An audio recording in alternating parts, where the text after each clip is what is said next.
Good afternoon, everyone. My name is Sue, and I'm with the IT Monkeys along with Tobias Jesus and Isaac Allen, and we're presenting our Timekeeper application prototype. To recap, the Timekeeper application's goal is to provide an easy solution for contractors and business owners to manage employee hours, and this week our prototype is ready to be presented for review, but first a brief look at our class diagram, database schema, and package diagram. So this is our design class diagram for the Timekeeper application. It describes the main classes in the system and their attributes and how they're all connected to each other. In the center of the diagram, I have the company class with the company ID, name, join company code, and stored manager pin hash. It also has manager pin salt for manager node. From this class, you can see several one-to-one, one-to-many relationships. One company can have many employees, jobs, job sites, shifts, and clock events. The employee class stores information about workers such as their full name, pay rate cents. The job class describes specific jobs in the company. It has an ID, name, hourly rate, late grace limit, optional link to a job site. And then we have our job site class that represents physical locations with latitude, longitude, and a radius. And then we have our time tracking that's handled by the shift and clock event classes, a shift record when an employee starts and ends a working job. It stores clock in, clock out, current status, and an optional average GPS accuracy option. Each shift is linked to many clock events. A clock event is a single action, such as a clock in, clock out, or automatic event that stores a timestamp, location, type of event, links back to employees, the shifts, and the job site as well. On the top of the diagram, there are a few classes that are local to the device. The device profile stores user information like full name, contact details. Device company links the device to a company and stores the current role, which is usually employee but can be manager when manager mode is enabled. And finally, the diagram also shows some service classes like organized service manages companies, join codes, and verification of the manager PIN. And the manager mode services use that to turn the manager mode on or off for a device.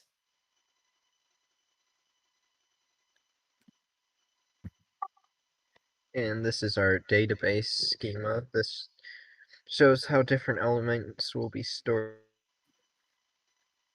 in our database. It also shows how the different elements are related to each other, such as how the user will interact with the map data. However, both the user and the map data can interact with the job data. In some, you can see all the different things that'll be stored for each element, such as the company having ID and name, the user also having ID name, but also password and user role, and then the time entry having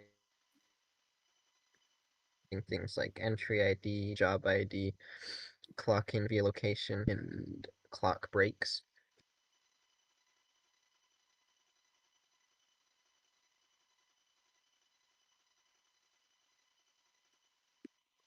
All right, and next, this slide shows the package diagram for the Timekeeper application. And this basically explains how the system is divided into different logical modules.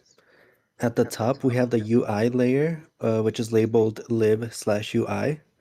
This layer contains all the screens that the user interacts with, such as onboarding, settings, the clock screen for clocking in and out, the calendar, and the tasks page. These elements all focus only on presentation and user actions. Beneath that is the services layer, which is labeled lib/services. This layer performs the actual business logic of the app.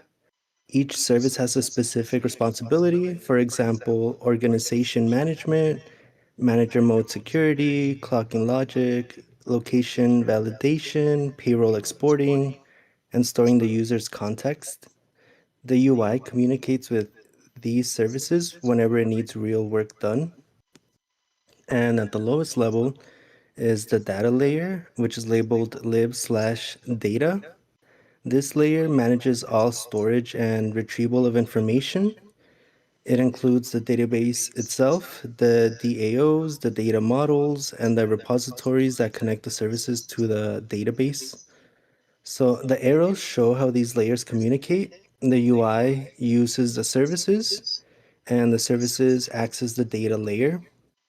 By structuring the application in these packages, the application becomes easier to maintain and extend.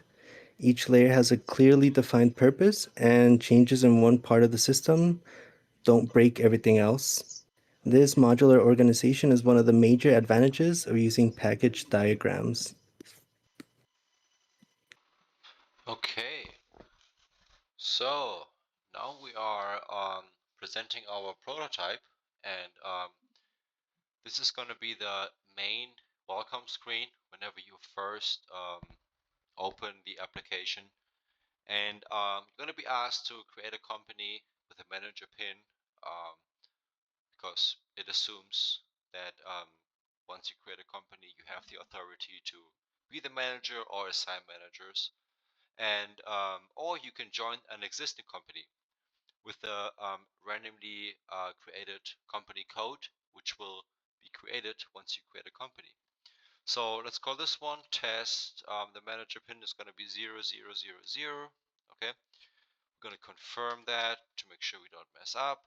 As you can see down here, it's going to create a randomly created manager code. And when we go into settings, you can see this code, you can copy it and pass it on to whoever you want to join your company, which is going to be important. We come to that later on. So once you're in a company, you want to create a profile. Okay, so you can click on the profile here.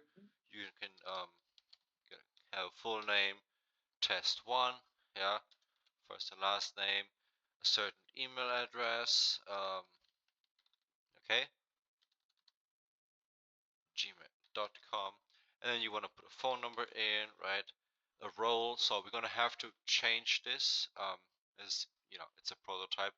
We're gonna have to change this so it's gonna be not writable, but it is gonna be automatically selected, either employee or manager, maybe even owner, depending if you have the manager code or not, maybe even an owner code.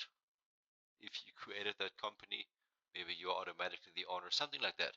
But for now, it's going to be like this, and device label work phone. Okay. It's going to be it. You can even go as far as like create an avatar, okay, with a phone, with a picture, okay. But for now, this is good. And so you can turn on manager mode to create tasks, okay, and then assign tasks to certain employees or profiles. And so on their end, they're gonna have tasks appearing in their profile, or in their task section, or even in their calendar section. So we can turn the manager mode on with the predefined pin here. Yeah, so now we are on. We can rotate or like change the manager pin. We can even switch a company. Let's say you join a company, or you work in two jobs that have this app, or you work in the job and you are self-employed, or you are self-employed and have many different jobs. So you can join different companies and create many different companies. Yeah. And then of course we have the clock in and clock out. Of course, now we don't have a task created yet, so we can't clock in yet because we have to select a job for it. But if you would have a job selected right now, we could select from a predefined list of jobs, which we create in the tasks, and then we can clock in, we can take a break, we can clock out, and everything will be recorded and passed on to the manager as well under that profile that we created first, okay? And then, of course, as a manager only though, we can create tasks.